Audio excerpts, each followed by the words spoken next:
नमस्कार दोस्तों, जय श्री कृष्ण। राधे राधे दोस्तों। गरुड़ पुराण में मरने के बाद क्या होता है? दोस्तों, मृत्यु एक अपरिहार्य सत्य है जिसका हम सभी को किसी न किसी दिन सामना करना पड़ता है।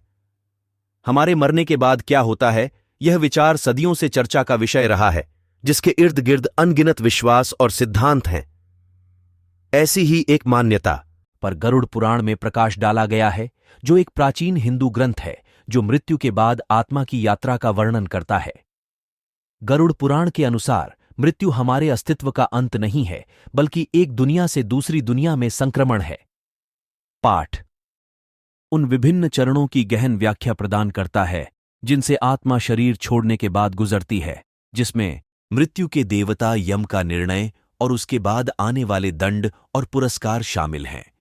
हालांकि यह अवधारणा कठिन लग सकती है, लेकिन यह मृत्यु के बाद के जीवन और हमारे भाग्य को आकार देने में कर्म की भूमिका पर एक अनूठा दृष्टिकोण प्रदान करती है। इस लेख में हम गरुड़ पुराण के बारे में गहराई से जानेंगे और पता लगाएंगे कि यह मृत्यु के बाद के जीवन के बारे में क्या कहता है। वैसे गरुड़ पुराण 18 महापुराणों में से एक है, जो हिंदू ग्रंथों का एक समूह है जो ब्रह्मांड विज्ञान और पौराणिक कथाओं से लेकर नैतिकता और आध्यात्मिक प्रथाओं तक कई विषयों से संबंधित है। ऐसा माना जाता है कि यह ग्रंथ 8वीं और 10वीं शताब्दी ईस्वी के बीच रचा गया था और इसका नाम भगवान विष्णु के पर्वत के रूप में कार्य करने वाले पौराणिक पक्षी गरुड़ के नाम पर रखा गया है। गरुड़ पुराण को 2 भागों में विभाजित किया गया है, जिसमें पहला भाग ब्रह्मांड के निर्माण से संबंधित है और दूसरा भाग मृत्यु के बाद के जीवन पर केंद्रित है। गरुड़ पुराण के अनुसार मृत्यु के बाद आत्मा शरीर छोड़ देती है और मृत्यु के देवता यम की दुनिया में जाती है। यम आत्मा के जीवन काल के दौरान उसके कार्यों का न्याय करने और उसके अगले गंतव्य को निर्धारित करने के लिए जिम्मेदार है। आत्मा की यात्रा सुखद नहीं है, क्योंकि यह यम के परिचारकों के साथ है, जिन्हें तेज पंजे और दांत वाले डरावने प्राणियों के रूप में वर्णित किया गया है। आत्मा के भौतिक शरीर से लगाव के कारण यात्रा और जटिल हो जाती है, जिससे उसे यात्रा के दौरान दर्द और पीड़ा का अनुभव हो सकता है। गरुड़ पुराण में मृत्यु के बाद आत्मा की यात्रा का बहुत विस्तार से वर्णन किया गया है। ग्रंथ के अनुसार आत्मा पहले यम के दरबार में जाती है, जहां उसका न्याय चित्रगुप्त द्वारा किया जाता है, जो दिव्य लेखक है जो आत्मा के कार्यों का अभिलेख रखता है। चित्रगुप्त आत्मा के जीवन के अभिलेख को पढ़ता है, जिसमें उसके गुण और बुराइयां शामिल हैं, और इसे निर्णय के लिए यम को प्रस्तुत करता है। निर्णय के आधार पर आत्मा को 3 गंतव्यों में से एक पर भेजा जाता है: स्वर्ग, नरक या पृथ्वी पर पुनर्जन्म। गंतव्य आत्मा के कर्म उसके जीवन काल में किए गए कार्यों से निर्धारित होता है। यदि आत्मा ने अच्छे कर्म किए हैं तो उसे स्वर्ग भेजा जाता है, जहां वह देवताओं के सुख का आनंद लेती है। यदि आत्मा ने बुरे कर्म किए हैं तो उसे नरक भेजा जाता है, जहां उसे अकथनीय पीड़ा और पीड़ा का अनुभव होता है। यदि आत्मा के कार्य अच्छे और बुरे का मिश्रण है तो उसे आध्यात्मिक ज्ञान की दिशा में अपनी यात्रा जारी रखने के लिए पुनर्जन्म के लिए पृथ्वी पर वापस भेजा जाता है। यम, जिन्हें यमराज के नाम से भी जाना जाता है, हिंदू पौराणिक कथाओं में मृत्यु के देवता हैं। वह मृत्यु के बाद आत्मा के कार्यों का न्याय करने और उसके अगले गंतव्य को निर्धारित करने के लिए जिम्मेदार है।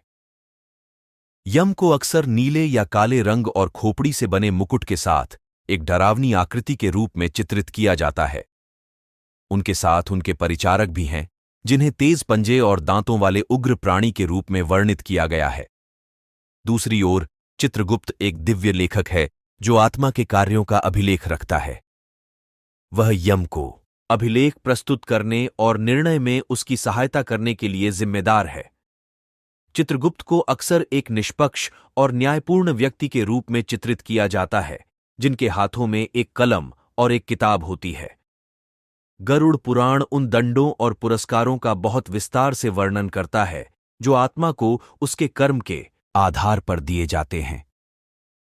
यदि आत्मा ने अच्छे कर्म किए हैं तो उसे स्वर्ग में एक स्थान दिया जाता है जहां वह देवताओं के सुख का आनंद लेती है। स्वर्ग को महान सुंदरता और विलासिता के स्थान के रूप में वर्णित किया गया है, जिसमें खगोलीय संगीतकार और नर्तक निवासियों का मनोरंजन करते हैं। यदि आत्मा ने बुरे कर्म किए हैं तो उसे विभिन्न नरकों में से एक में जगह दी जाती है, जहां वह अकथनीय दर्द और पीड़ा का अनुभव करती है। गरुड़ पुराण में नरकों का बहुत विस्तार से वर्णन किया गया है, जिनमें से प्रत्येक की अपनी अनूठी यातनाएं और दंड हैं। पाठ में उल्लिखित कुछ नरकों में तामिस्रा, अंधातमिस्रा, रौरव और महानारक शामिल हैं। गरुड़ पुराण में विभिन्न नरकों का बहुत विस्तार से वर्णन किया गया है, जिनमें से प्रत्येक की अपनी अनूठी यातनाएं और दंड हैं। पाठ में उल्लिखित कुछ नरकों में तामिस्रा, अंधातमिस्रा, रौरव और महानारक शामिल हैं।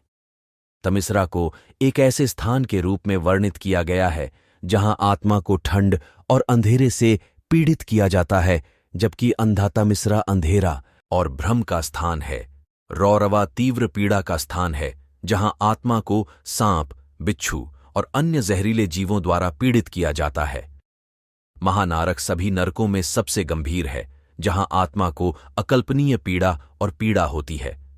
वैसे पुनर्जन्म की अवधारणा, जिसे पुनर्जन्म के रूप में भी जाना जाता है, हिंदू दर्शन का एक अभिन्न अंग है। गरुड़ पुराण के अनुसार यदि आत्मा के कार्य अच्छे और बुरे का मिश्रण हैं, तो उसे आध्यात्मिक ज्ञान की दिशा में अपनी यात्रा जारी रखने के लिए पुनर्जन्म के लिए पृथ्वी पर वापस भेजा जाता है।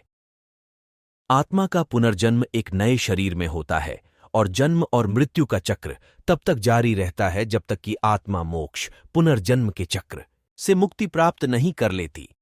पुनर्जन्म की अवधारणा हिंदू धर्म में महत्वपूर्ण है, क्योंकि यह कर्म के महत्व और किसी के कार्यों के परिणामों पर जोर देती है।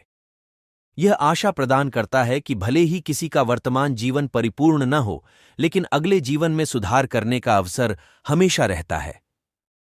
गरुड़ पुराण एक अच्छे मरणोपरांत जीवन को सुनिश्चित करने के लिए कई दिशा निर्देश प्रदान करता है। पाठ अच्छे कर्म करने और बुरे कर्मों से बचने के महत्व पर जोर देता है।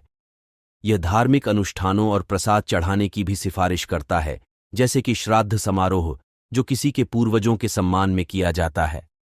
पाठ में एक गुणी जीवन जीने के महत्व पर भी जोर दिया गया है, जिसकी विशेषता ईमानदारी, दया और करुणा है। गरुड़ पुराण का सुझाव है कि किसी को दूसरों को नुकसान पहुंचाने से बचना चाहिए और हमेशा अच्छा करने का प्रयास करना चाहिए। इन दिशा निर्देशों का पालन करके कोई भी एक अच्छा मरणोपरांत जीवन सुनिश्चित कर सकता है और नरक की सजा से बच सकता है। गरुड़ पुराण में मृत्यु के बाद के जीवन का वर्णन वर्षों से आलोचना और व्याख्या के अधीन रहा है। जबकि कुछ लोग पाठ की शाब्दिक व्याख्या में विश्वास करते हैं, अन्य लोग इसे आत्मा की यात्रा के रूपक प्रतिनिधित्व के रूप में देखते हैं। पाठ के आलोचकों ने नरक में वर्णित कठोर दंडों और बुरे कर्म करने वालों के प्रति दिखाई गई करुणा की कमी की ओर भी इशारा किया है। उनका तर्क है कि वर्णित दंड किए गए अपराधों के लिए असमान हैं और जिन लोगों ने गलती की है उनके प्रति अधिक दयालु दृष्टिकोण अपनाया जाना चाहिए। अंत में गरुड़ पुराण मृत्यु के बाद के जीवन और हमारे भाग्य को आकार देने में कर्म की भूमिका पर एक अनूठा दृष्टिकोण प्रदान करता है। पाठ में मृत्यु के बाद आत्मा की यात्रा का गहन वर्णन किया गया है, जिसमें यम का निर्णय और उसके बाद मिलने वाले पुरस्कार और दंड शामिल हैं। हालांकि यह अवधारणा कठिन लग सकती है, लेकिन गरुड़ पुराण अच्छे कर्म करने, पुण्यपूर्ण जीवन जीने और बुरे कार्यों से बचने के महत्व पर जोर देते हुए एक अच्छे मरणोपरांत जीवन को सुनिश्चित करने के लिए दिशा निर्देश प्रदान करता है। गरुड़ पुराण में मृत्यु के बाद के जीवन का वर्णन आलोचना और व्याख्या के अधीन रहा है, लेकिन यह हिंदू दर्शन में एक महत्वपूर्ण पाठ बना हुआ है। यह आशा प्रदान करता है कि भले ही किसी का वर्तमान जीवन परिपूर्ण न हो, लेकिन अगले जीवन में सुधार करने का अवसर हमेशा रहता है। गरुड़ पुराण हमें सद्गुणी जीवन जीने के महत्व और इस जीवन और अगले जीवन दोनों में हमारे कार्यों के परिणामों की याद दिलाता है। तो दोस्तों, ये जानकारी आपको कैसी लगी, हमें कमेंट में जरूर बताना। और ऐसे ही मोटिवेशनल वीडियो देखने के लिए हमारे डिजिटल वाणी चैनल को सब्सक्राइब जरूर करें।